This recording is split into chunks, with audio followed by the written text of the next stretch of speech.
Saat itu saya baru saja melangkahkan kaki ke dalam warung soto yang dikelola oleh kedua orang tua saya. Suasana di dalam riuh. Seseorang sedang berteriak-teriak. Seorang pria mengayunkan tangannya di depan meja.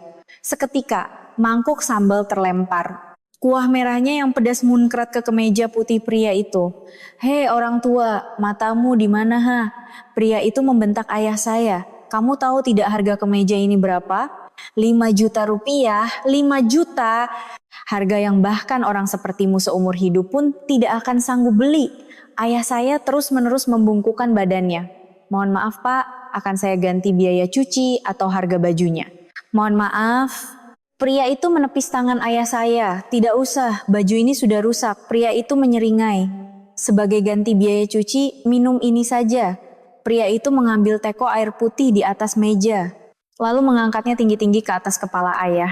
Saya hanya bisa menatap pemandangan itu dengan terpaku. Tidak mungkin dia akan melakukannya. Pria itu telah menghancurkan harga diri kedua orang tua saya, tepat di depan mata putri mereka. Tapi pria itu tidak tahu, dia telah salah membangunkan macan tidur. Pria itu tidak sadar bahwa tindakannya barusan akan menghancurkan hidupnya sendiri. Dia juga tidak tahu siapa saya. Seperti apakah kiranya akhir tahun bagi saya dan orang tua saya. Bagaimana akhir dari cerita ini? Agar nyaman didengarkan sambil mencuci piring, berjalan-jalan, atau sebelum tidur, cukup tekan tombol subscribe sekarang. Panggung kisah kita akan secara otomatis menyajikan episode berikutnya untuk Anda. Suara pembawa berita terdengar dari televisi. Perusahaan makanan Nusantara Bogaraya menjadi sorotan setelah sahamnya terus meroket pada hari pertama pencatatan di Bursa Efek. Nusantara Bogaraya yang memimpin tren popularitas kuliner Indonesia seperti rendang kemasan dan bumbu instan berhasil menembus pendapatan 5 triliun rupiah tahun ini. Saya meraih remote dan mematikan televisi hari pertama pencatatan saham, tapi pesta perayaan maupun wawancara dengan wartawan semuanya saya tolak. Saya memang selalu seperti itu. Saya hampir tidak pernah melakukan kegiatan di luar. Bahkan di situs web perusahaan pun tidak ada satupun foto saya, dan saya tidak pernah menampakkan diri di acara-acara industri. Bahkan para direktur perusahaan mitra pun tidak tahu wajah saya. Orang-orang menjuluki saya CEO pertapa. Justru menurut saya, acara seperti ini seharusnya menjadi sorotan bagi para karyawan yang merupakan pemilik sejati perusahaan. Meski pemandangan malam kota Jakarta berkelip di luar jendela ruang tamu yang hening, hati saya sudah melayang ke tempat lain. Saya membuka lemari pakaian dan menggantung setelan bisnis. Pakaian yang saya kenakan sepanjang hari ini, menandatangani dokumen IPO, rapat dengan para direksi, dan menelepon pihak sekuritas membuat hari saya sangat sibuk. Rasanya saya sudah mendengar ucapan selamat puluhan kali. Tapi setelah semua itu berakhir, saya ingin melepaskan pakaian ini. Saya mengeluarkan mantel tua, hadiah ulang tahun dari ibu beberapa tahun lalu. Bukan dari mall, tapi ibu memilihnya di Pasar Senen. Dan justru karena itulah saya lebih menyukainya. Meskipun sudah sedikit berbulu, saya tidak tega membuangnya. Saya juga memilih sepatu kets yang nyaman dan menyimpan sepatu hak tinggi di rak. Saya menatap pantulan diri saya di cermin. Dari sudut manapun, saya terlihat seperti wanita biasa berusia 35 tahun. Wajah tanpa riasan dengan mantel tua. Sangat berbeda dengan orang yang beberapa saat lalu duduk di ruang direktur utama. Direktur utama dari perusahaan berpendapatan 5 triliun rupiah. Tapi di hadapan orang tua, saya hanyalah seorang putri tunggal pemilik warung soto. Saya mengambil kunci mobil dan keluar dari pintu depan. Saya sendiri yang memegang kemudi dan menyalakan mesin. Saya bisa saja memanggil sopir, tapi setiap kali pergi ke warung orang tua, saya selalu pergi sendiri. Tanpa pengawal, saya hanya ingin datang sebagai seorang anak. Saya memasukkan alamat yang sudah tidak asing lagi di GPS, warung soto Sariroso, tempat saya lahir dan dibesarkan. Saat mobil meninggalkan pusat kota, saya memikirkan orang tua sambil melihat lampu-lampu yang berlalu di luar jendela. Mungkin saat ini ayah sedang mengantarkan pesanan di depan. Ibu pasti sedang mengaduk-aduk kuah di dapur. Tanpa sempat meluruskan pinggang, bercucuran keringat, tiba-tiba tenggorokan saya tercekat. Merekalah yang telah membawa saya sampai ke posisi ini. Tangan yang bangun pukul 5 pagi untuk merebus kaldu, yang mengenakan celemek usang, dan yang menyajikan soto untuk para pelanggan. Saya tumbuh dengan memakan makanan yang dibuat oleh tangan itu. Saya bisa bersekolah dengan uang yang dihasilkan oleh tangan itu. Tangan saya memegang kemudi mengerat. Saya ingin cepat sampai, saya rindu wajah ibu dan ayah. Di hari seperti hari ini, hari di mana nama perusahaan saya muncul di berita, saya tidak ingin berada di pesta mewah, melainkan di warung soto kecil itu. Saya ingin berada di sisi ibu yang mengenakan celemek berbau kaldu, dan di sisi ayah yang melayani pelanggan dengan punggungnya yang sedikit membungkuk. GPS menunjukkan waktu tempuh tersisa 30 menit.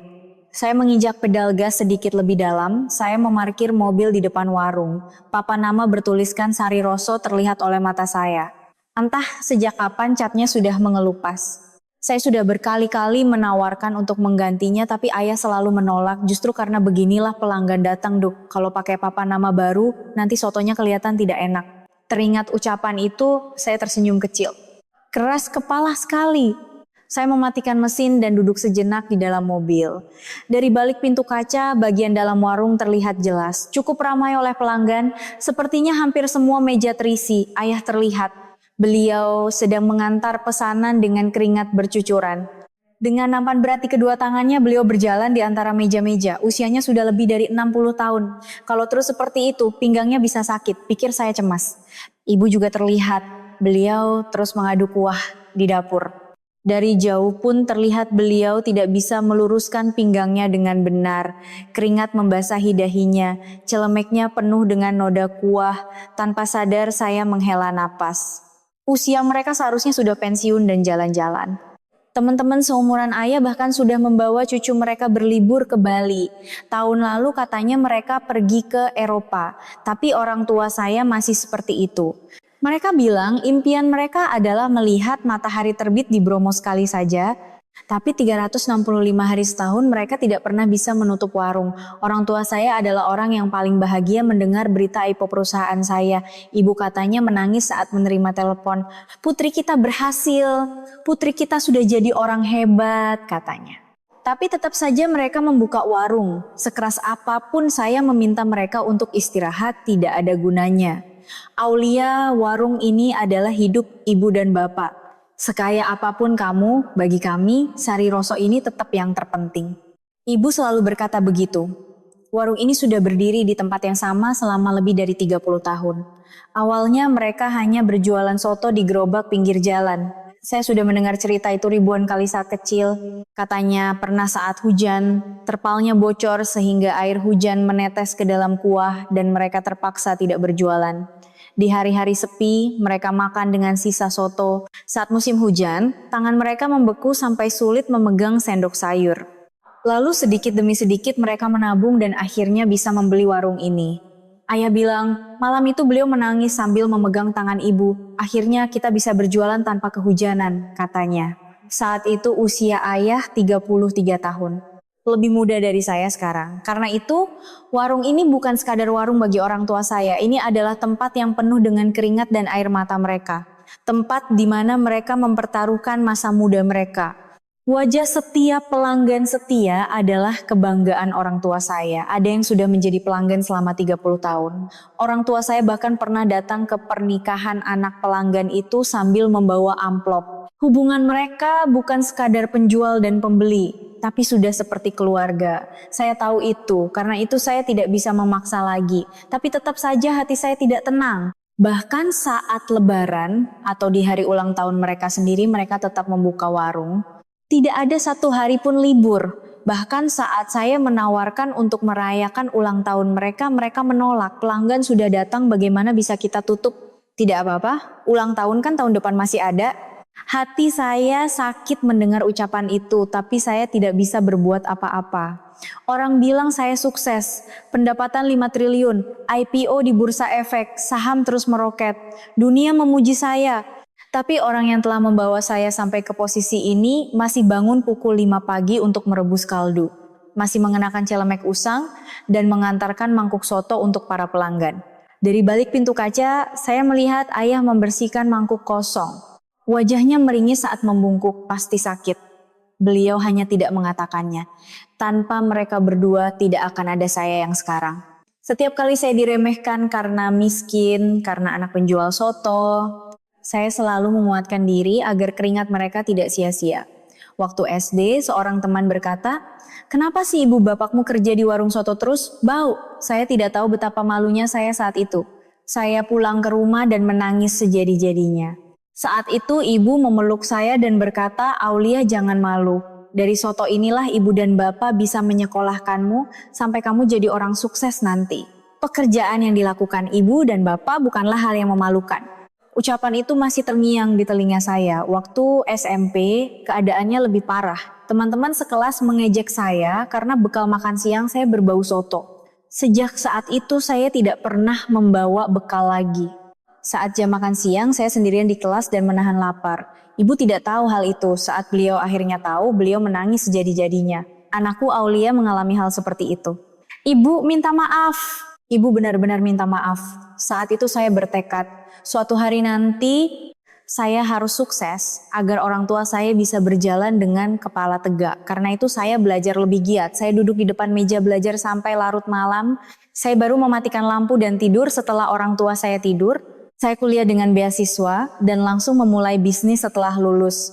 Kalau dipikir-pikir sekarang, itu adalah tindakan yang nekat. Di usia 25 tahun, ingin mendirikan perusahaan makanan. Semua orang di sekitar saya melarang. Tapi saya berhasil. Saya bertahan dengan satu tekad, yaitu membuat makanan yang jujur dan lezat seperti soto buatan orang tua saya. Saya menghela napas panjang. Hari ini jangan berpikir yang tidak-tidak. Saya datang hanya sebagai seorang anak. Saya membuka pintu mobil dan turun. Aroma khas pasar menusuk hidung saya. Bau soto, bau amis ikan, aroma sayuran. Dulu saya malu dengan bau itu, tapi entah kenapa sekarang terasa begitu akrab dan membuat rindu. Saya melangkah. Saya berdiri di depan pintu kaca yang usang. Dari dalam saya melihat ibu sedang menyajikan soto kepada seorang pelanggan. Ujung hidung saya terasa perih. Suatu hari nanti saya ingin membuat mereka berdua bisa beristirahat dengan tenang. Memperlihatkan matahari terbit pada mereka membuat mereka bisa jalan-jalan. Tapi mungkin itu hanya keegoisan saya. Bagi mereka berdua, warung ini adalah hidup mereka sendiri. Tapi suatu hari nanti, saya berharap hari itu akan datang. Saya memegang gagang pintu. Sambil mendorong pintu kaca, saya menyapa dengan ceria. "Ibu bapak, aku datang." Saat pintu terbuka, udara hangat dan aroma soto yang gurih langsung menyergap. "Ibu bapak, aku datang." Tapi suara saya tenggelam dalam kebisingan warung. Ada yang aneh. Suasananya berbeda dari biasanya. Dari meja di salah satu sudut warung, terdengar suara berisik. Dua orang pria parubaya sedang duduk di sana. Di atas meja ada 5 atau 6 botol bir kosong berserakan. Mangkuk soto mereka hampir tidak tersentuh dan sudah dingin. Bukan jam makan siang, tapi sudah minum sebanyak itu sejak siang bolong. Salah satu dari mereka yang mabuk meninggikan suaranya. Usianya sekitar awal 40-an, wajahnya memerah, dasinya sudah dilonggarkan, dan jasnya tergeletak sembarangan di sandaran kursi. Kemeja putihnya sangat mencolok, kemeja yang terlihat mahal. Di pergelangan tangannya melingkar jam tangan emas yang berkilauan. "Hei, dulu aku ini. Kamu tahu tidak aku ini siapa?" Pria itu berbicara dengan suara keras kepada temannya. Temannya terus mengangguk dan menyahutinya, tapi raut wajahnya terlihat lelah. Mungkin dia sudah mendengar cerita itu puluhan kali. "Waktu itu pas aku dapat kontrak itu, kamu tahu tidak semua orang bilang apa? Wah, Mas Bambang hebat sekali, bagaimana bisa dapat proyek sebesar itu?" Pria itu memukul meja dengan telapak tangannya. Gelas-gelas bergetar, pelanggan lain terlihat jelas tidak nyaman.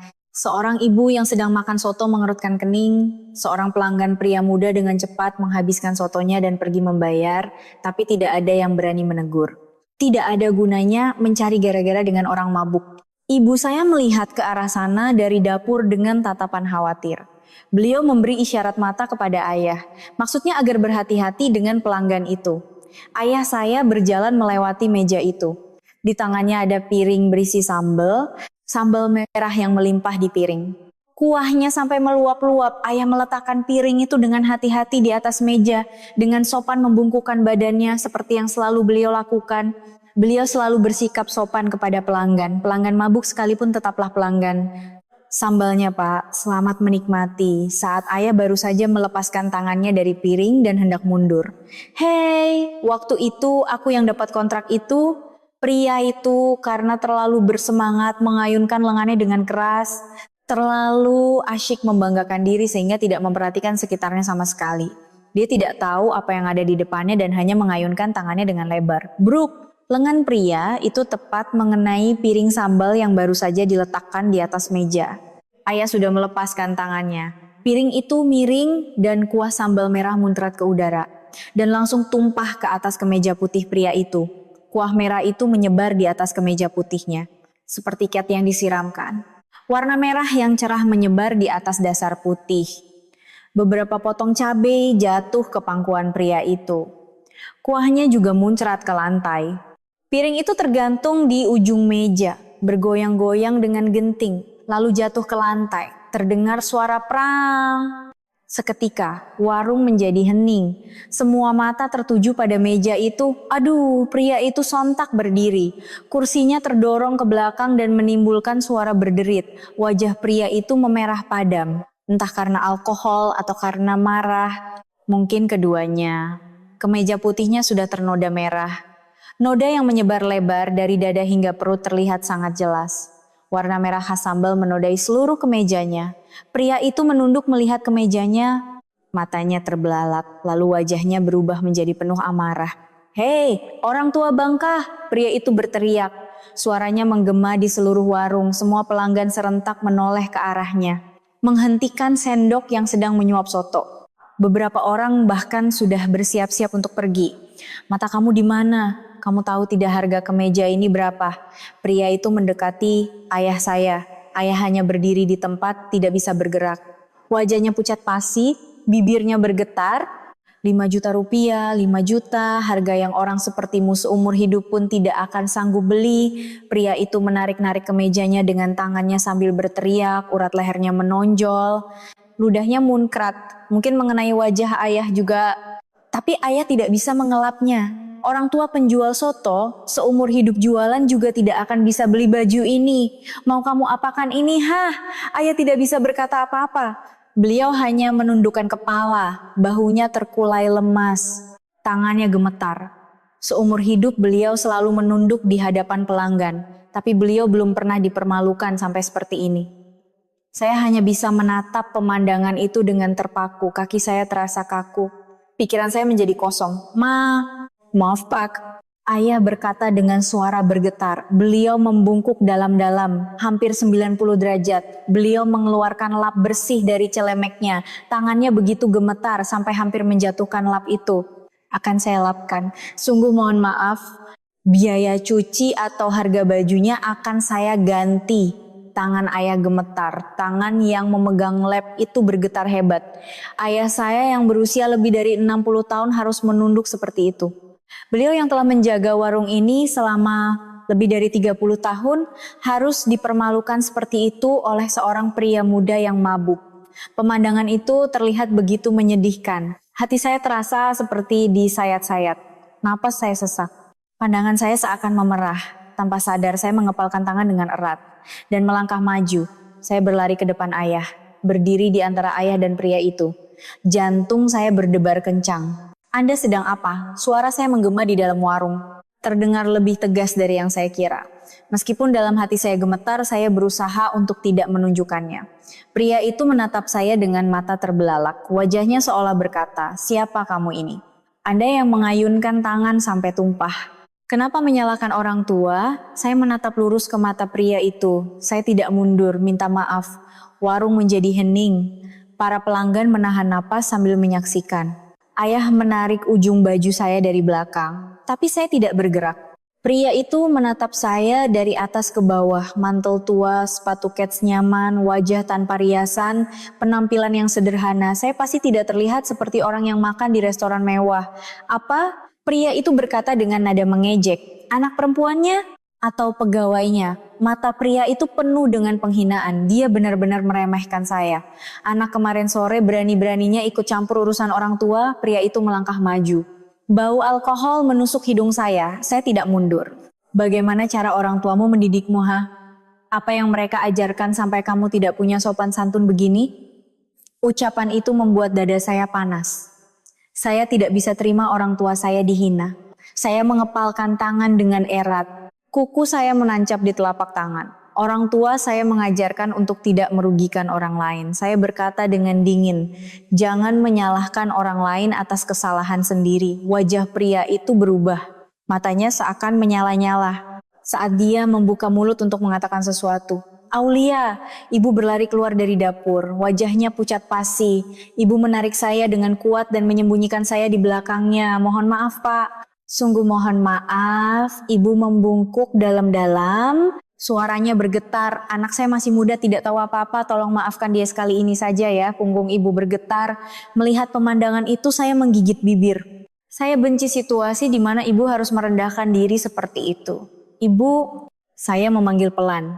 Ibu menoleh dan menatap saya tajam. Tatapan yang seolah berkata, tolong diam saja. Aulia, kamu masuk saja ya. Biar ibu yang urus. Suara ibu terdengar seperti memohon. Saya tidak bisa bergerak. Saya berdiri di belakang ibu, mengepalkan tangan sambil menatap tajam pria itu. Ayah juga mendekat. Baju ayah ternoda oleh kuah sambal yang tumpah tadi. Keringat mengalir di sela-sela rambutnya. Pak, sungguh mohon maaf. Saya akan ganti biaya cucinya berapapun. Ayah berkata sambil menunduk. Suaranya serak, anak saya tidak sopan akan saya tegur keras. Mendengar ucapan itu hati saya hancur. Ayah semakin dipermalukan karena saya. Situasi menjadi lebih buruk karena saya ikut campur. Pria itu melipat tangannya di dada dan menatap kami sekeluarga bergantian. Sudut bibirnya terangkat sinis, ekspresi yang menunjukkan bahwa dia merasa berada di atas angin. Anak tidak sopan? Makanya, kenapa dididik seperti itu? Pria itu berdecak. Apa karena jualan soto tidak punya uang untuk mendidik anak? Bahu ibu tersentak mendengar ucapan itu. Ayah semakin menunduk. Keduanya tidak bisa berkata apa-apa. Saya mengatupkan gigi. Saya harus menahan diri. Kalau saya bicara lagi, situasi akan semakin memburuk bagi orang tua saya. Tapi hati saya mendidih. Pelanggan lain di warung memalingkan muka. Tidak ada yang ikut campur. Mereka pura-pura tidak tahu. Itu membuat keadaan terasa lebih menyakitkan. Teman pria itu memegang lengannya. Bambang, sudahlah, nanti telat sebentar. Pria itu menepis tangan temannya, wajahnya masih menunjukkan amarah yang belum reda. Tadi kamu bilang apa? Aku harus minta maaf. Pria itu menatap lurus ke arah saya, tatapannya menyeramkan. Hei Nona, kamu sepertinya tidak tahu dunia ini seperti apa. Pria itu melangkah maju, ibu semakin erat memeluk saya. Di mana kamu belajar sopan santun menyuruh orang tua minta maaf, ha? Saya tidak menjawab, saya menggigit bibir dengan erat. Satu kata lagi saja bisa membuat situasi menjadi tidak terkendali. Pak, tolonglah. Ibu berkata dengan suara terisak, anak saya yang salah, saya yang akan minta maaf atas namanya, ya. Ibu membungkuk 90 derajat.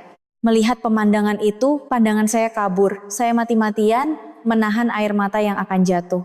Pria itu tersenyum sinis. Apa? Ibunya sampai minta maaf, tapi aku masih belum puas. Pria itu berkata dengan sombong. Ekspresi yang menunjukkan bahwa dia menikmati posisinya yang superior. Jadi kesal sekali. Pria itu menunduk melihat ke mejanya lagi. Noda merahnya terlihat jelas. Dia berdecak lalu menatap kami bergantian. Kalian tahu tidak aku ini siapa? Pria itu membusungkan dadanya, nada bicaranya sombong. Kalian tahu kan perusahaan makanan nomor 1 di Indonesia, Nusantara Bogaraya. Aku ini pemasok kemasan untuk mereka, Nusantara Bogaraya. Napas saya seakan berhenti. Saya tidak percaya dengan apa yang saya dengar. Dia bilang apa tadi? Kalian tahu tidak Nusantara Bogaraya itu perusahaan seperti apa? Perusahaan makanan paling sukses di Indonesia. Pria itu berkata dengan bangga. Semua kemasan di sana aku yang buat. Bambang Prakoso dari Kemasan Jaya Abadi. Di industri ini tidak ada yang tidak kenal aku. Nusantara Bogaraya, Kemasan Jaya Abadi, Bambang Prakoso. Pikiran saya menjadi kacau. Nusantara Bogaraya adalah perusahaan saya. Perusahaan yang saya bangun dengan keringat dan air mata selama 10 tahun. Tapi orang ini adalah pemasok perusahaan kami. Apakah ada nama Kemasan Jaya Abadi di daftar pemasok? Sepertinya ada. Jumlah pemasok kami sangat banyak. Jadi saya tidak bisa mengingat semuanya satu persatu. Tapi saya pernah mendengar nama itu. Orang seperti ini menjual nama perusahaan kami untuk berbuat seenaknya. Di kemasanku hanya berisi produk-produk higienis. Bambang melihat sekeliling warung dengan sinis. Makanan kalian kotor, tidak bisa aku makan. Levelnya beda levelnya. Bahu ayah tersentak, ibu semakin menunduk. Makanan yang mereka buat dengan sepenuh hati selama 30 tahun disebut kotor. Saya mengatupkan gigi. Bambang mengambil teko air di atas meja. Teko plastik transparan, airnya bergoyang-goyang. Bajuku sudah rusak, sebagai ganti biaya cuci, minum ini saja. Bambang berkata dengan sinis. Dan mengangkat teko itu ke atas kepala ayah. Jangan! Saya berteriak, tapi sudah terlambat. Guyuran air dingin mengalir deras ke atas kepala ayah. Air mengalir melalui rambut ayah. Wajah dan bajunya basah kuyup. Ayah hanya berdiri diam di tempat dengan mata terpejam. Ayah, saya hendak berlari, tapi ayah menahan saya. Dengan tangan basahnya beliau memegang lengan saya dengan erat. Tahan Aulia, suara ayah bergetar, tolong, warung seakan membeku, para pelanggan menahan napas. Beberapa orang bahkan memalingkan muka. Ibu menangis sambil menutup mulut dengan tangannya. Bambang melempar teko kosong itu ke atas meja. Hei, aku tidak bisa bayar, moodku jadi jelek. Bambang berkata sambil mengambil jasnya. Nanti aku tagih biaya cucinya, jadi tahu dirilah. Bambang dan temannya keluar dari warung. Terdengar suara pintu ditutup. Baru saat itulah saya melepaskan tangan ayah. Ayah, kenapa diam saja? Saya berteriak, suara saya serak.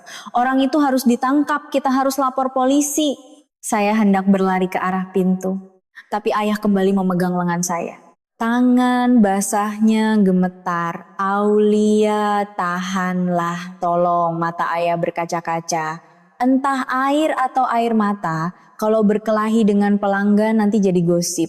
Kalau jadi gosip kita tidak bisa jualan. Ayah berkata dengan suara bergetar, kamu tidak apa-apa, itu sudah cukup. Saya tidak bisa menahan diri lagi. Saya melepaskan tangan ayah dan keluar dari warung. Udara di luar dingin. Saya melihat mobil sedan hitam yang dinaiki Bambang meninggalkan gang.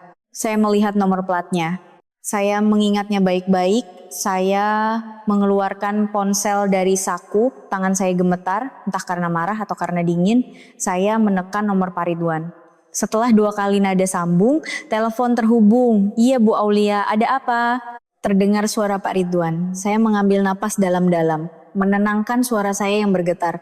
Pak Ridwan, suara saya menjadi dingin. Tolong selidiki secara menyeluruh tentang kemasan Jaya Abadi dan direkturnya Bambang Prakoso. Di seberang telepon, terdengar nada kebingungan dari Pak Ridwan. Kemasan Jaya Abadi maksud ibu pemasok kita? Iya. Riwayat transaksi, kualitas pasokan, data pribadi direkturnya, reputasinya, jangan sampai ada yang terlewat. Saya berkata dengan tegas. Saya mau laporannya besok pagi. Baik Bu, saya menutup telepon. Saya melihat keluar jendela. Mobil yang dinaiki Bambang sudah tidak terlihat, tapi tidak masalah. Kemanapun dia lari saya akan menemukannya. Bambang Prakoso, lihat saja nanti. Setelah menutup telepon, saya berdiri sejenak, angin dingin menerpa pipi saya, tangan saya masih gemetar, saya mengambil napas beberapa kali dan kembali masuk ke dalam warung, suasana di dalam warung sepi. Pelanggan yang tadi ada sudah pergi semua. Di atas meja tergeletak uang pembayaran soto. Mereka pergi tanpa berkata apa-apa, ayah duduk di kursi, air masih menetes dari rambutnya. Ibu mengeringkan rambut ayah dengan handuk. Tangannya gemetar, ibu biar aku saja. Saya mengambil handuk dari ibu. Ibu menyerahkan handuk itu tanpa berkata apa-apa, matanya merah dan bengkak. Saya berjongkok di depan ayah. Saya mengeringkan rambut ayah dengan hati-hati. Air meresap ke dalam handuk. Di sela-sela rambut ayah terlihat uban. Dulu tidak ada. Kapan uban itu menjadi sebanyak ini? Ayah menjadi setua ini karena bekerja keras di warung. Hati saya terasa sesak. Ayah, saya memanggil pelan. Kenapa diam saja seperti orang bodoh? Suara saya bergetar. Kenapa diam saja dipukuli orang seperti itu? Apa salah ayah? Ayah mengangkat kepala dan menatap saya. Kerutan di matanya terlihat dalam. Kapan kerutan itu menjadi sedalam itu, Aulia? Ayah berkata perlahan. Kalau berkelahi dengan pelanggan nanti jadi gosip. Suara ayah terdengar datar, seperti suara orang yang pasrah. Kalau jadi gosip kita tidak bisa jualan. Lingkungan sini kan sempit. Saya menggigit bibir. Apa itu bisa menjadi alasan? Disiram air di kepala dan hanya diam saja, dan ayah memegang tangan saya, tangan yang kasar dan kapalan.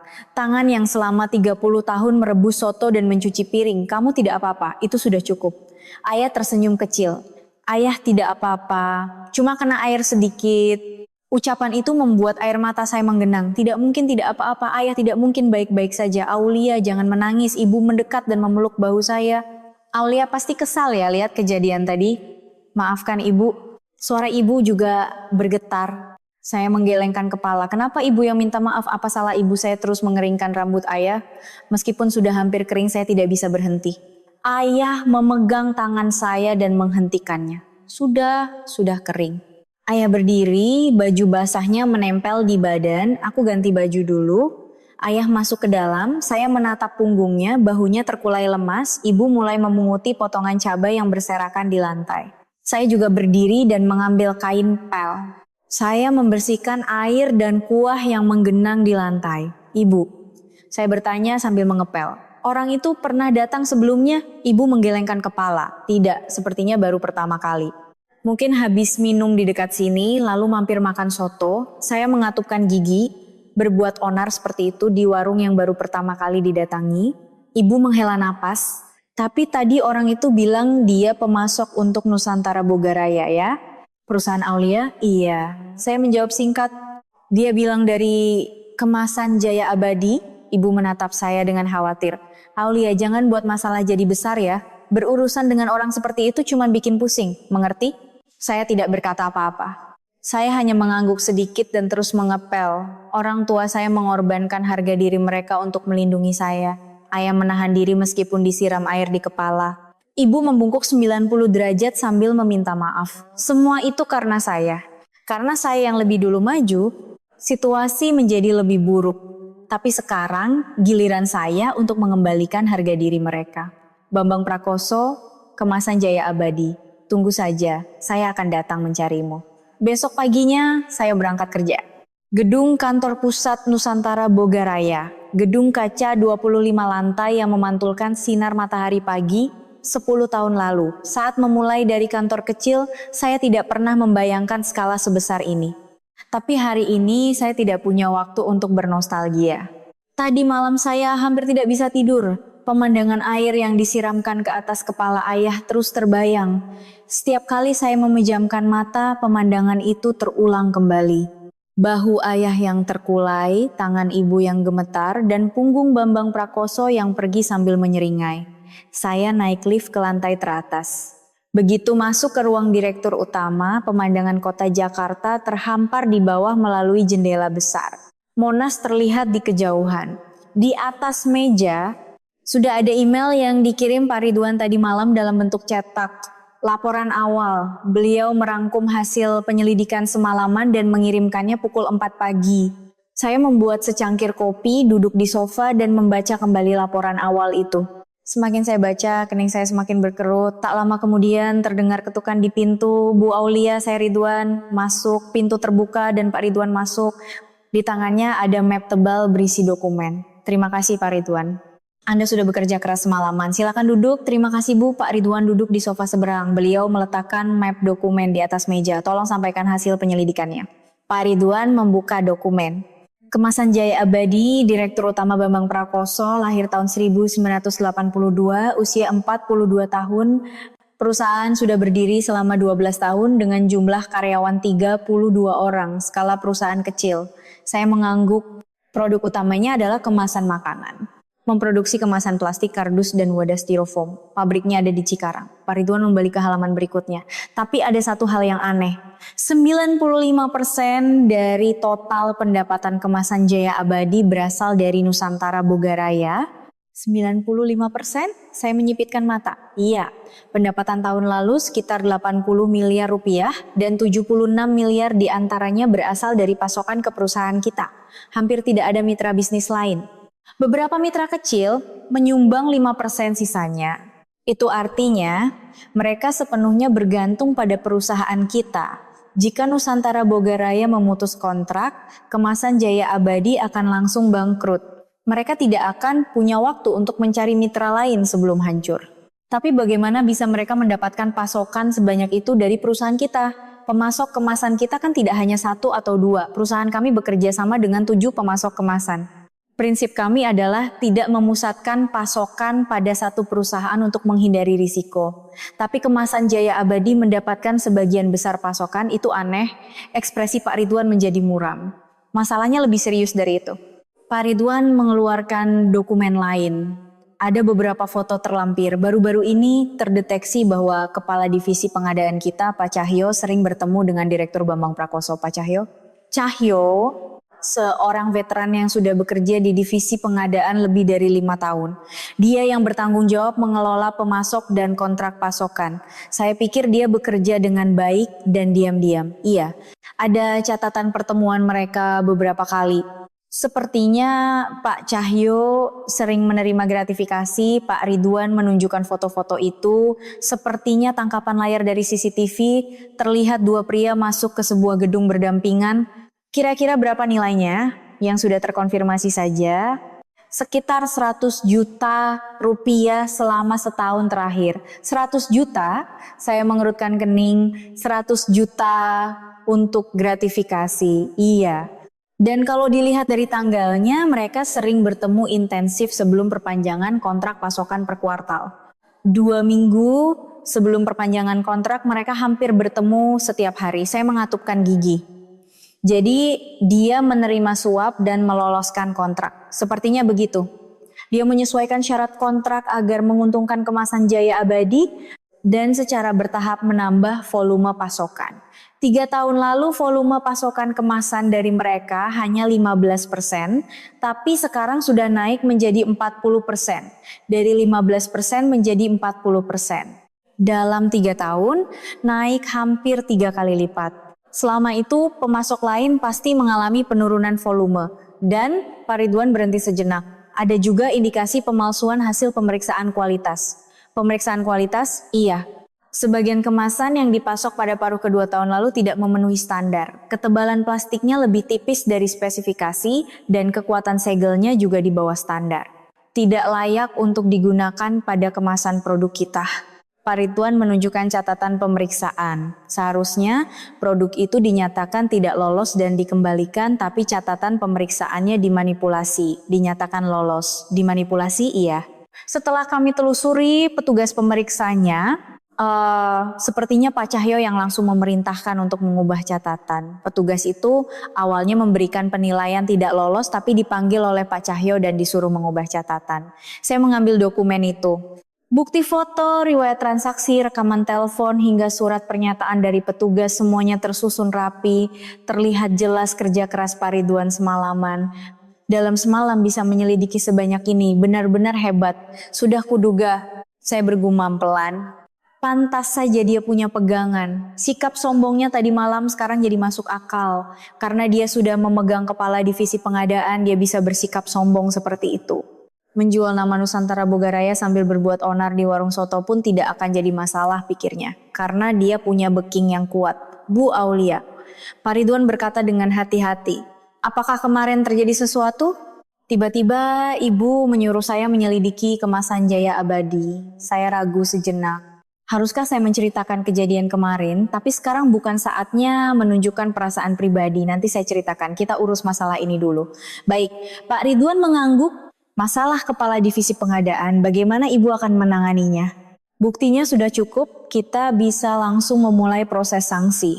Saya berpikir sejenak, kepala divisi pengadaan, biarkan saja dulu. Hah? Pak Ridwan menunjukkan ekspresi heran. Buktinya sudah jelas. Kenapa? Kalau kita sentuh sekarang, Bambang Prakoso akan curiga saya berdiri, berjalan ke arah jendela dan melihat keluar. Pemandangan kota Jakarta terhampar di bawah. Ada urutannya, Pak Cahyo bisa diurus nanti. Buktinya sudah kita amankan. Dia tidak akan bisa lari kemana-mana. Sepertinya Pak Ridwan sudah mengerti maksud saya.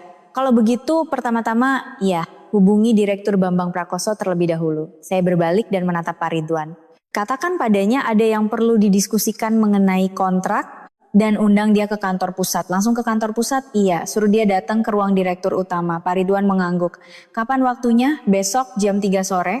Saya kembali duduk di kursi dan undang dia dengan sangat hormat. Sangat hormat. Sepertinya Pak Ridwan mengerti tatapan saya. Beliau tersenyum kecil. Baik Bu, akan saya undang dengan sangat hormat. Pak Ridwan membereskan dokumen dan keluar. Pintu tertutup dan saya bersandar di kursi. Sinar matahari masuk melalui jendela. Tapi hati saya terasa dingin. Bambang Prakoso. Tangan yang menyiram air ke kepala ayah saya kemarin. Mulut yang mengejek warung soto itu kotor.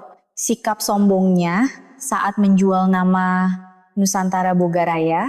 Besok kita akan bertemu lagi di ruangan ini, tapi situasinya akan sedikit berbeda. Tunggu saja Pak Bambang, akan saya layani Anda dengan baik. Keesokan harinya, di lobi kantor pusat Nusantara Bogaraya, Bambang Prakoso masuk melalui pintu utama. Hari ini, Bambang berdandan sangat necis. Setelan biru tua, dasi merah, sepatunya mengkilap, pergelangan tangannya seperti biasa dihiasi jam tangan emas, rambutnya sepertinya baru dipotong. Disisir rapi ke belakang dengan minyak rambut. Seorang petugas resepsionis menghampirinya. Bapak Bambang Prakoso, ya. Mari saya antar ke ruang direktur utama. Oh iya, terima kasih. Bambang tersenyum lebar, dia terlihat senang. Wajahnya seolah akan bersenandung. Sambil menunggu lift, Bambang melihat sekeliling. Langit-langit tinggi, lantai marmer, pot-pot bunga besar. Lobi kantor pusat Nusantara Bogaraya memang luas dan mewah.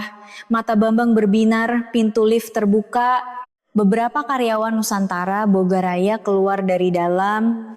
Mereka berjalan cepat sambil membawa dokumen. Bambang membungkuk 90 derajat kepada mereka. Selamat pagi. Karyawan-karyawan itu hanya mengangguk sedikit dengan ekspresi bingung dan berlalu. Mereka pasti heran ada orang yang tidak dikenal tiba-tiba membungkuk seperti itu. Bambang tidak peduli. Sambil masuk ke dalam lift, dia bergumam sendiri. Diskusi kontrak. Akhirnya mereka mau menaikkan harga. Ya, sudut bibir Bambang terangkat. Sudah kuduga Mas Cahyo pasti sudah berusaha. Seperti kata Mas Cahyo, kali ini akan ada proyek besar. Lift tiba di lantai teratas, pintu terbuka dan sebuah koridor luas terbentang. Di ujungnya terlihat sebuah pintu besar. Ruang direktur utama, petugas resepsionis berjalan di depan. Bambang merapikan kerah jasnya sambil mengikuti. Langkahnya penuh percaya diri. Selama berjalan di koridor, dia terus membungkuk kepada setiap karyawan yang berpapasan. Selamat pagi, semangat kerjanya. Karyawan-karyawan itu menunjukkan ekspresi heran, tapi Bambang tidak peduli. Dia terlalu senang bertemu langsung dengan direktur utama Nusantara Bogaraya. Ini semua berkat Mas Cahyo. Nanti aku harus membalas budinya dengan yang lebih besar.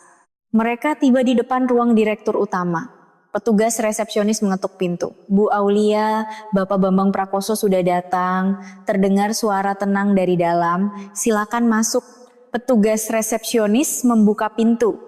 Bambang masuk dengan langkah tegap. Bahunya dibusungkan. Ruang direktur utama luas dan rapi. Salah satu dindingnya sepenuhnya terbuat dari kaca. Dari luar, pemandangan kota Jakarta terhampar. Sinar matahari masuk ke dalam ruangan. Di dekat jendela ada sebuah kursi kulit mewah. Seseorang duduk di sana sambil memandang keluar. Hanya terlihat punggungnya, rambut yang diikat rapi, bahu yang ramping. Bambang membuka mulut, selamat siang. Saya Bambang Prakoso, Direktur Utama Kemasan Jaya Abadi. Suatu kehormatan bisa diundang langsung ke sini. Saat itu kursi itu perlahan berputar. Ucapan Bambang terhenti, orang yang duduk di kursi itu. Saat melihat wajah itu, ekspresi Bambang membeku. Bambang menahan napas, matanya terbelalak. Kamu, wajah yang tidak asing.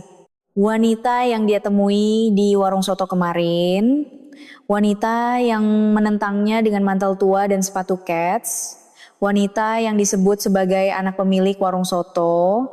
Saya yang duduk di kursi menatap Bambang. Sudut bibir saya sedikit terangkat. Selamat datang Pak Bambang, suara saya terdengar pelan. Ini pertemuan pertama kita setelah di warung soto ya. Wajah Bambang pucat pasi, kepercayaan dirinya yang tadi meluap-luap lenyap seketika.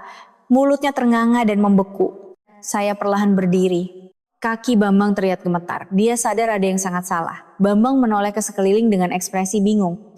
Kenapa kamu di sini? Suara Bambang bergetar. Jangan-jangan kamu petugas kebersihan di sini? Bambang menatap saya dari atas ke bawah.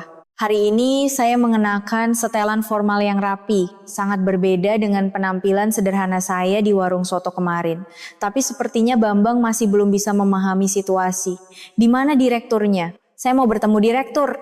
Bambang berteriak. Dia melihat ke arah pintu. Sepertinya dia berpikir ada direktur lain. Saat itu pintu terbuka.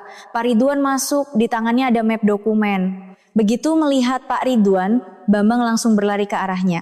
Ah, Pak Ridwan, di mana direkturnya? Saya datang untuk diskusi kontrak, tapi ada orang aneh duduk di kursi direktur.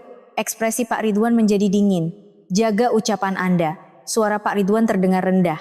Beliau adalah Direktur Utama Nusantara Boga Raya, Ibu Aulia Prameswari. Seketika waktu seakan berhenti. Wajah Bambang berubah.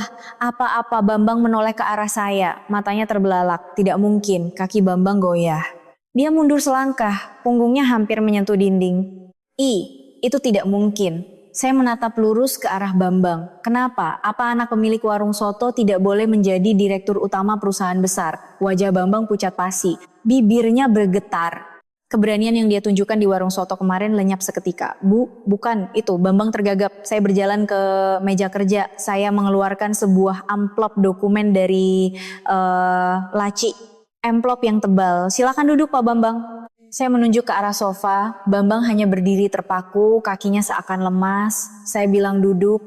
Suara saya menjadi dingin. Bambang duduk di sofa dengan goyah. Pantatnya hanya menempel di ujung sofa. Dia tidak bisa duduk dengan benar. Saya juga duduk di sofa seberang. Pak Ridwan berdiri di samping saya. Anda ingat kejadian kemarin kan? Saya mengeluarkan sebuah foto dari amplop, melemparkannya ke atas meja. Bambang melihat foto itu. Wajahnya semakin pucat. Foto itu adalah tangkapan layar dari CCTV warung soto. Pemandangan saat Bambang menyiram air ke kepala ayah saya terekam dengan jelas. Tangan Bambang, teko air, dan rambut basah ayah. Semuanya terlihat jelas. Anda menyiram air ke kepala ayah saya, kan? Suara saya terdengar pelan. Bambang membuka mulut lalu menutupnya kembali. Dia tidak bisa berkata apa-apa. Matanya tidak bisa lepas dari foto itu. Saya mengeluarkan dokumen-dokumen lain dari amplop, meletakkannya satu persatu di atas meja. Dan ini, saya menyebar beberapa foto di atas meja. Foto Anda bersama Kepala Divisi Pengadaan kami, Pak Cahyo. Diambil di depan sebuah tempat hiburan malam. Lihat tanggalnya, mata Bambang membesar. Di dalam foto, Bambang dan Cahyo berdiri berdampingan. Papan nama yang gemerlap menjadi latar belakang. Tepat sebelum perpanjangan kontrak per kuartal, ya. 2 minggu sebelum perpanjangan kontrak, kalian hampir bertemu setiap hari. Wajah Bambang berubah, keringat dingin membasahi dahinya. Dia menyeka dahinya dengan punggung tangannya, tapi sia-sia. Keringat terus mengalir, dan ini adalah catatan manipulasi pemeriksaan kualitas. Saya melempar dokumen lain ke atas meja. Kemasan yang Anda pasok paruh kedua tahun lalu tidak memenuhi standar, tapi dinyatakan lolos. Ketebalan plastik dan kekuatan segelnya semuanya di bawah standar. Tapi catatan pemeriksaannya lolos. Bagaimana bisa? Bambang menggigit bibir. Dia tidak bisa menjawab. Saya sudah bertanya langsung kepada petugas pemeriksanya. Katanya, Pak Cahyo yang memerintahkan untuk mengubah catatan. Surat pernyataannya juga sudah saya pegang. Saya melempar surat pernyataan itu ke atas meja. Anda menyiram air ke kepala ayah saya dan menyiramkan kotoran ke perusahaan kami dengan transaksi curang. Suara saya menjadi dingin. Bambang sontak berdiri. Dia hampir tergelincir dari sofa. Bu, bukan, itu salah paham. Bu Aulia, suara Bambang serak. Hari itu saya terlalu banyak minum. Sungguh mohon maaf, dan itu salah paham. Saya hanya berteman baik dengan Kepala Divisi Pengadaan. Berteman baik, saya tersenyum sinis. Jadi kalian berteman baik di tempat hiburan malam setiap kali sebelum perpanjangan kontrak. Pertemanan yang baik, ya. Wajah Bambang memerah dan memucat. Dia sepertinya mencari-cari alasan. Matanya bergerak ke sana kemari. Itu Pak Bambang, saya berdiri. Menatap lurus ke bawah ke arah Bambang. Tidak perlu beralasan, buktinya sudah lengkap. Surat pernyataan petugas juga ada, foto juga ada. Anda tidak bisa lari lagi, kaki Bambang gemetar. Dia kembali duduk di sofa. Apakah ini orang yang sama yang masuk dengan sombong tadi? Sekarang dia terlihat seperti balon kempis. Saat Anda menyiram air ke kepala ayah saya di sana, Anda sangat percaya diri kan? Saya menunjuk ke foto CCTV di atas meja. Anda berteriak-teriak sebagai pemasok Nusantara Boga Raya. Anda mengejek makanan kami kotor. Anda bilang levelnya beda. Bambang menunduk. Dia tidak bisa berkata apa-apa. Kemana perginya kepercayaan diri Anda saat itu? Bahu Bambang terkulai. Tangannya gemetar.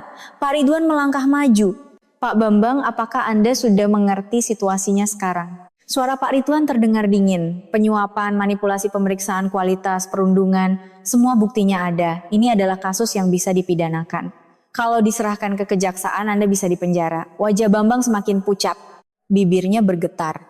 Bu Aulia, Bambang berkata dengan suara bergetar. Saya sungguh bersalah. Tolong maafkan saya sekali ini saja. Saya menatap Bambang, orang yang sama yang membentak ayah saya kemarin. Orang yang sama yang mempermalukan ibu saya. Sekarang dia gemetar sambil memohon. Minta maaf sekali ini saja, suara saya terdengar rendah. Ayah saya juga memohon sekali ini saja. Ibu saya juga memohon sekali ini saja sambil membungkuk 90 derajat. Saat itu apa yang Anda katakan Pak Bambang? Bambang terdiam. Dia semakin menunduk. Anda bilang kotor, Anda bilang levelnya beda, Anda bahkan menyiram air. Saya berjalan ke arah jendela. Pemandangan kota Jakarta terhampar di bawah. Sinar matahari menyilaukan. Saya akan melakukan hal yang sama. Saya berbalik dan menatap Bambang. Bambang menunduk sambil gemetar. Jarinya bergetar hebat. Levelnya tidak cocok Pak Bambang dengan perusahaan kami. Saya kembali dari jendela. Perusahaan kami berpegang pada prinsip etika bisnis. Suara saya terdengar tenang. Kami tidak bisa bekerja sama dengan perusahaan yang melakukan perundungan terhadap yang lemah dan melakukan transaksi dengan cara curang. Bambang mengangkat kepala. Matanya membesar. Bu Aulia, apa maksud ibu? Kontrak dengan kemasan Jaya Abadi saya putus mulai hari ini. Wajah Bambang pucat pasi. Apa? Bambang sontak berdiri. Kakinya goyah. Putus kontrak? Tidak, itu tidak boleh. Bu Aulia, suara Bambang serak. 95% pendapatan perusahaan saya berasal dari Nusantara Boga Raya. Kalau kontrak diputus, saya langsung bangkrut. Saya menatap Bambang, tidak berkata apa-apa. Tolong Bu Aulia, maafkan saya sekali ini saja. Saya sudah melakukan kesalahan besar. Bambang berlutut. Dia jatuh tersungkur di lantai depan sofa. Tolong selamatkan saya. Tolong, saya akan melakukan apa saja. Bambang membenturkan kepalanya ke lantai. Dia bersujud. Apakah ini orang yang sama yang sombong tadi? Saya menatap Bambang. Tangan yang sama yang menyiram air ke kepala ayah saya di warung soto kemarin. Sekarang tangan itu gemetar di lantai. Kemarin ayah saya juga berlutut. Suara saya terdengar rendah. Ibu saya juga membungkuk memohon. Saat itu, apa yang Anda katakan Pak Bambang? Bambang mengangkat kepala, matanya berkaca-kaca. Saya bersalah, sungguh bersalah. Saya menoleh ke arah Pak Ridwan. Pak Ridwan. Iya Bu, Kepala Divisi Pengadaan Cahyo mulai hari ini dibebas tugaskan dan serahkan ke bagian audit selidiki dengan tuduhan menerima suap. Baik, Pak Ridwan mengangguk dan saya menatap Bambang yang tersungkur di lantai. Orang ini seret keluar. Pak Ridwan berjalan ke arah pintu. Membuka pintu dan memanggil 2 petugas keamanan yang sudah menunggu di luar. Tidak boleh, Bu Aulia, tolong. Bambang merangkak hendak memegang kaki saya. Saya mundur selangkah, selamatkan saya. Asal kontraknya tidak diputus, saya akan melakukan apa saja. Petugas keamanan memegang kedua lengan Bambang. Bambang meronta-ronta, lepaskan, lepaskan. Bambang berteriak. Tapi dia tidak bisa lepas dari cengkraman petugas keamanan. Bu Aulia, Bu Aulia. Bambang terus memanggil saya sambil diseret. Tolong beri saya satu kesempatan lagi. Saya akan sungguh-sungguh bertobat. Saya tidak berkata apa-apa. Saya hanya menatap Bambang. Saya benar-benar akan bangkrut. 32 karyawan saya akan kehilangan pekerjaan. Bu Aulia, pintu tertutup. Suara Bambang semakin menjauh. Terdengar samar-samar suara teriakan dari koridor. Bu Aulia, Bu Aulia. Tak lama kemudian suasana menjadi hening. Saya berjalan ke arah jendela. Pemandangan kota Jakarta terhampar di bawah. Sinar matahari menyilaukan. Hati saya terasa lega, tapi sekaligus berat. Pemandangan air yang disiramkan ke kepala ayah. Pemandangan ibu yang membungkuk memohon. Saya sudah membalaskan penghinaan itu. Tapi kenapa hati saya tidak sepenuhnya lega? Pak Ridwan mendekati saya. Bu, ibu tidak apa-apa. Saya mengangguk. Iya, saya tidak apa-apa. Surat pemutusan kontrak akan kami kirimkan hari ini. Kami akan berkoordinasi dengan tim hukum. Iya, tolong diurus. Setelah Pak Ridwan pergi, saya sendirian di ruang direktur utama. Saya menatap keluar jendela, sinar matahari menyinari, tapi sudut hati saya terasa gelap. Kemasan Jaya Abadi 95% pendapatannya dari Nusantara Boga Raya katanya. Jika kontrak diputus, perusahaan itu tidak akan bisa bertahan. 32 karyawan akan kehilangan pekerjaan. Yang bersalah adalah Bambang Prakoso, tapi dampaknya dirasakan oleh para karyawan, tapi tidak ada pilihan lain. Saya tidak bisa terus bekerja sama dengan perusahaan yang melakukan transaksi dengan suap dan manipulasi kualitas. Saya menghela napas, apakah ini benar? Pikiran itu terlintas sejenak. Tapi pemandangan air yang disiramkan ke atas kepala ayah kembali terbayang. Tangan ibu yang gemetar, wajah mereka yang menahan penghinaan benar. Ini adalah hal yang benar. Saya kembali duduk di kursi kerja. Beberapa hari kemudian, kemasan Jaya Abadi berada di ambang kebangkrutan. Setelah kontrak dengan perusahaan saya diputus, mereka tidak bisa membayar utang. Karena hampir tidak ada mitra bisnis lain, tidak ada cara untuk bertahan, 95% pendapatan mereka lenyap dalam sekejap. Tapi saya tidak menyangka mereka akan bangkrut secepat itu.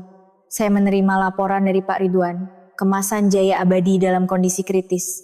Direktur Bambang Prakoso katanya terlilit utang karena pinjaman yang dijamin secara pribadi juga macet. Saya mengangguk, bagaimana dengan para karyawan? Masih ada di pabrik. Katanya mereka cemas karena belum menerima gaji. Saya berpikir sejenak, 32 karyawan, mereka tidak bersalah. Mereka terancam kehilangan pekerjaan karena perbuatan Bambang Prakoso. Berikan alamat pabriknya. Hah? Pak Ridwan menunjukkan ekspresi heran. Saya mau ke sana langsung. Keesokan harinya saya mengunjungi pabrik kemasan Jaya Abadi di Cikarang. Saat tiba di depan pabrik, suasananya kacau. Para karyawan berkumpul dalam kelompok-kelompok kecil, berbisik-bisik, wajah mereka cemas. Begitu saya turun dari mobil, semua mata tertuju pada saya. Tatapan yang seolah bertanya, siapa dia? Saat itu, seseorang berlari keluar dari dalam pabrik, Bambang Prakoso. Dalam beberapa hari dia sudah menjadi orang yang sama sekali berbeda. Wajahnya kuyu dengan lingkaran hitam pekat di bawah matanya. Jenggotnya tumbuh lebat, bajunya juga kusut. Apakah ini orang yang sama yang datang ke kantor dengan dandanan necis kemarin? Begitu melihat saya, Bambang berlari ke arah saya. Bu Aulia, Bambang jatuh berlutut di depan saya. Ibu datang, suara Bambang bergetar. Matanya berkaca-kaca. Saya akan melakukan apa saja, tolong selamatkan saya. Para karyawan menyaksikan pemandangan ini dari kejauhan. Terdengar suara bisik-bisik. Saya menatap Bambang. Berdiri, Bambang mengangkat kepala. Tatapannya penuh harapan. Bu Aulia, apakah ibu benar-benar akan menyelamatkan saya? Saya bilang berdiri. Bambang berdiri dengan goyah. Kakinya seakan lemas. Saya melihat sekeliling. Para karyawan masih berdiri dengan wajah cemas. Wajah-wajah cemas karena takut tidak akan menerima gaji. Apa rencana Anda untuk para karyawan? Bambang menunduk. Saya tidak punya uang untuk membayar gaji. Ini sudah berakhir. Saya mengerutkan kening. Baiklah. Saya menatap lurus ke arah Bambang. Serahkan perusahaan Anda. Mata Bambang membesar. Hah, menyerahkan? Harganya memang murah, tapi saya akan pastikan utang Anda lunas. Saya juga akan menjamin pekerjaan para karyawan. Wajah Bambang menunjukkan kelegaan. Benarkah? Terima kasih. Sungguh terima kasih Bu Aulia. Bambang hendak berlutut lagi. Saya menahannya dengan tangan. Ini belum selesai. Bambang tertegun. Hah, ada satu syarat. Saya menatap lurus ke mata Bambang. Anda harus menyetujuinya. Baru saya akan menandatangani dokumennya. Wajah Bambang tegang. Dia takut dengan syarat apa yang akan saya ajukan. Apa itu? Saya tidak menjawab. Saya menatap Bambang sejenak lalu membuka mulut. Di dalam mobil Bambang bertanya, Ki, kita mau kemana? Saya tidak menjawab. Saya hanya memberikan alamat kepada sopir. Bambang menatap keluar jendela dengan cemas. Mobil meninggalkan Jakarta dan menuju pinggiran kota. Tak lama kemudian, sebuah gang yang tidak asing terlihat. Warung Soto Sariroso. Warung ayah dan ibu saya. Saat mobil berhenti, wajah Bambang pucat pasi. Ini. Bambang tidak bisa melanjutkan kata-katanya, karena ini adalah warung tempat dia berbuat onar. Saya turun dari mobil, Bambang turun dari mobil dengan kaki gemetar. Dia menatap papan nama warung dengan wajah meringis. Saya akan beritahu syaratnya. Saya menatap lurus ke arah Bambang. Sekarang juga masuk ke warung itu, berlutut di depan orang tua saya dan memohon. Mata Bambang membesar. Hah? Minta maaflah dengan tulus. Jika orang tua saya memaafkan Anda, saya akan menandatangani dokumen akuisisi. Bambang menggigit bibir, wajahnya memerah dan memucat. Dia tahu itu adalah syarat yang memalukan. Kalau orang tua ibu tidak memaafkan, kalau begitu tidak ada akuisisi, Silakan urus sendiri. Bambang menunduk, dia berdiri diam cukup lama, mengepalkan dan membuka tangannya. Saya akan tunggu di sini. Saya bersandar di mobil, masuklah sendiri. Bambang menoleh ke arah saya. Tatapannya penuh permohonan, seolah meminta saya untuk masuk bersamanya dan membantunya bicara. Tapi saya menggelengkan kepala. Akhirnya, Bambang berjalan perlahan. Dia berhenti sejenak di depan pintu warung. Bahunya terkulai lemas. Setelah mengambil napas dalam-dalam, dia membuka pintu dan masuk. Saya bersandar di mobil sambil melihat ke dalam warung. Dari balik jendela kaca, bagian dalam terlihat samar-samar. Saya melihat Bambang masuk. Ibu keluar dari dapur. Ayah juga menyusul. Keduanya sepertinya mengenali Bambang. Ekspresi mereka menjadi tegang. Saya melihat Bambang berlutut, membenturkan kepalanya ke lantai. Dia terus bersujud, saya tidak bisa mendengar suaranya. Tapi saya bisa menebak apa yang sedang dia katakan. Tubuhnya gemetar, bahunya naik turun. Sepertinya dia menangis, pelanggan yang ada di dalam menatapnya. Wajah mereka seolah bertanya, "Ada apa ini?" Ayah mendekati Bambang, memegang bahu Bambang dan membantunya berdiri. Sepertinya beliau mengatakan sesuatu, ekspresinya terlihat lembut.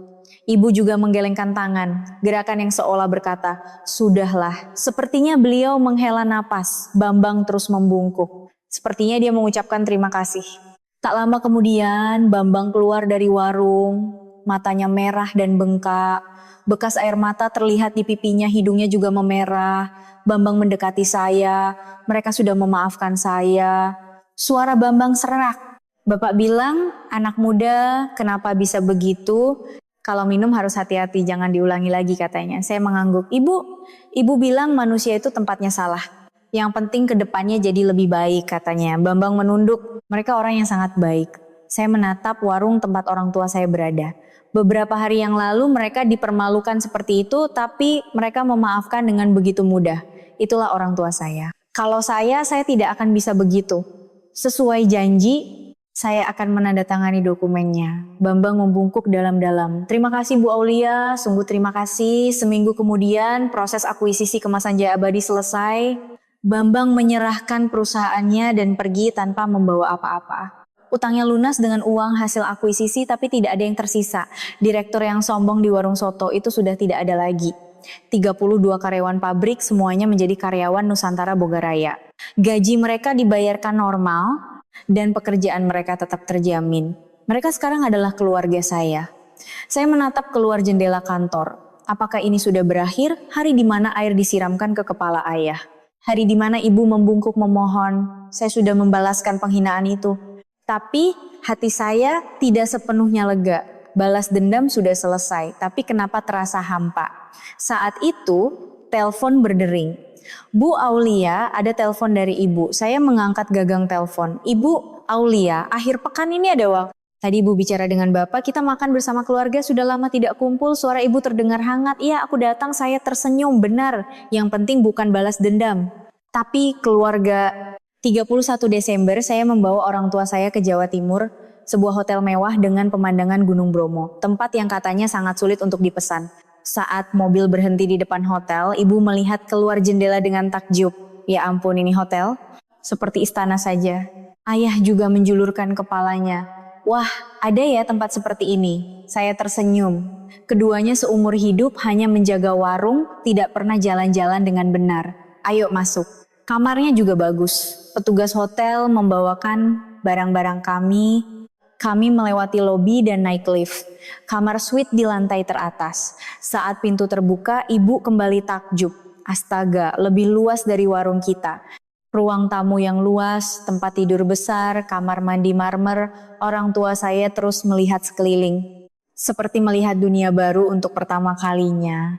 Ayah berjalan ke arah jendela. Dari balik jendela kaca, pemandangan pegunungan terhampar. Lihat pemandangan itu, indah sekali. Suara ayah terdengar penuh haru. Ibu berdiri di samping ayah.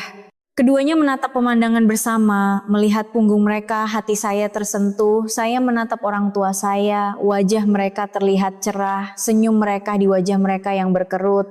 Hanya dengan ini, rasanya sudah sepadan datang ke sini.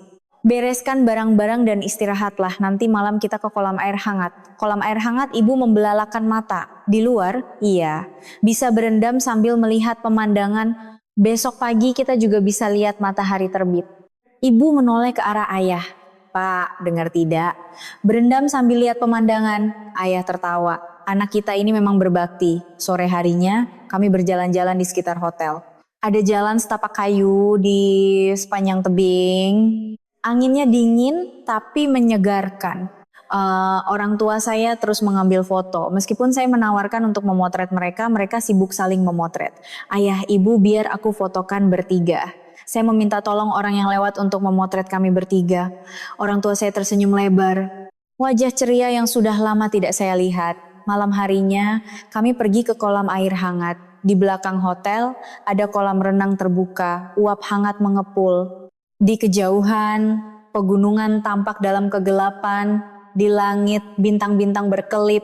Orang tua saya masuk ke air lebih dulu. Aduh, ayah menghela napas panjang, helaan napas yang nyaman, enak sekali. Ayah memejamkan mata, air hangat merendam tubuhnya sampai ke bahu. Wajahnya yang tegang perlahan rileks. Seumur hidup, impian Bapak adalah menutup warung dan melihat matahari terbit. Suara ayah bergetar. Akhirnya kesampaian sebelum mati, ibu memegang tangan ayah. Iya Pak.